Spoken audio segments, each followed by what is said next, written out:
Thom Hartmann here on the news. You need to know this. It's Iowa Caucus Day. Despite endless debating, campaign ads, and TV punditry over the last few months, the Republican race to the White House officially begins this evening as Iowans gather to choose which Republican they'd like to see run against President Obama this year. Polls show a dead heat at the top between Mitt Romney and Ron Paul, with a surging Rick Santorum in third and a collapsing Newt Gingrich in fourth. And considering that Iowans have a history of choosing oddball candidates, like Mike Huckabee in 2008 and Michelle Bachmann in last year's straw poll, it's anyone's guess who might come out on top in the Hawkeye State at the end of the night. One thing that is certain is that Republicans are temporarily putting a hold on their war against voters.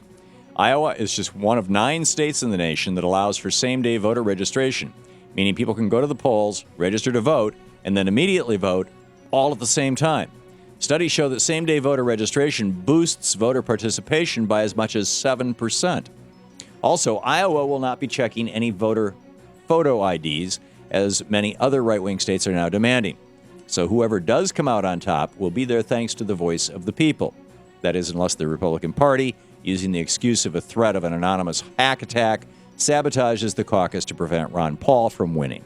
Or if the Occupy Iowa caucus movement is successful in catapulting uncommitted to the top of the Republican field for the win. Either way, it should be an interesting night. Stay tuned.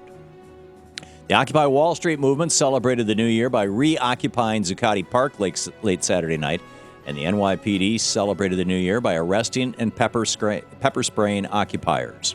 Roughly 500 patriots gathered in Zuccotti Park on New Year's in an effort to retake the space, but police moved in to break up the occupation after several demonstrators began dismantling the metal barricades surrounding Zuccotti.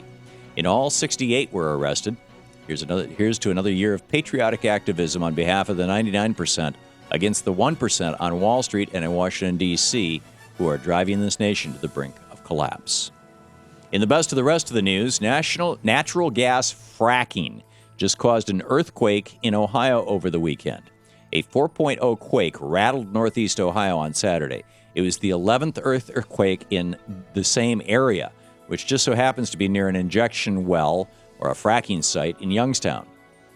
Officials believe that shooting thousands of gallons of wastewater into the ground alongside a fault line is responsible for causing the earth to shift, and a seismologist with the Ohio Seismic Network warned that more quakes are possible until fracking near the fault line stops and pressures ease. 4 injection wells, along with the one in Youngstown, are now inactive, while further investigations are launched into the cause of the earthquake. Despite oil and natural gas drilling companies running television commercials trying to convince us that fracking is safe and environmentally friendly, this weekend's events prove they're just lying. The Supreme Court of Montana bucked the highest court in the land on Friday, blocking the Supreme Court's Citizens United decision from applying to state election laws in Montana. That means that as far as elections go in Montana, corporations are not people and money is not speech. By arguing that Citizens United only applies to federal elections, the Montana Supreme Court restored a 100-year-old election law which prevents direct spending by corporations in state elections. The judges argued that corporate election spending, quote, represents a threat to the political marketplace, end quote. Let's push other states into the same direction. Go to movetoamend.org. In news you probably won't hear on GOP TV, there were 2 arson attacks in New York City against Muslims and Hindus. On Sunday night, security cameras caught an unidentified man drive up to a Hindu house of worship and hurl a Molotov cocktail at the building. The night before, 2 Molotov cocktails were thrown at an Islamic center in Queens as 80 people were gathered inside for dinner.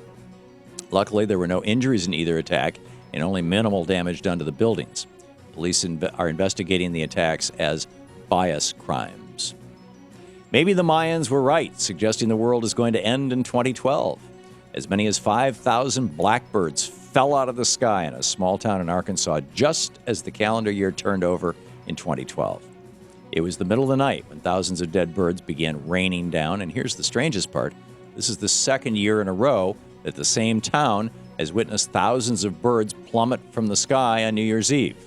Last year, officials believed fireworks or a hailstorm may have caused the bizarre deaths, but that was debunked this weekend as officials outlawed the use of fireworks to prevent exactly the same thing, and the weather was calm. Then again, it could also have something to do with the pigeons discovering that blackbirds are spies from a different planet. Crazy alert! Illegal tender. A North Carolina man was arrested last week after he tried to pay for $476 worth of items at a local Walmart with his very own $1 million bill. 53-year-old Michael Fuller desperately tried to convince the cashier that his $1 million bill was indeed real legal tender, as he tried to buy a new vacuum cleaner, a microwave, and several other items. After some back and forth, the cashier called the police, who charged Fuller with trying to obtain property under false pretenses and using a forged instrument. Fuller was sent to jail on a $17,500 bond. Luckily for him, he always keeps a $20,000 bill in his pocket for rainy days like this. And that's the way it is today, Tuesday, January 3rd, 2012. I'm Thom Hartmann on the news.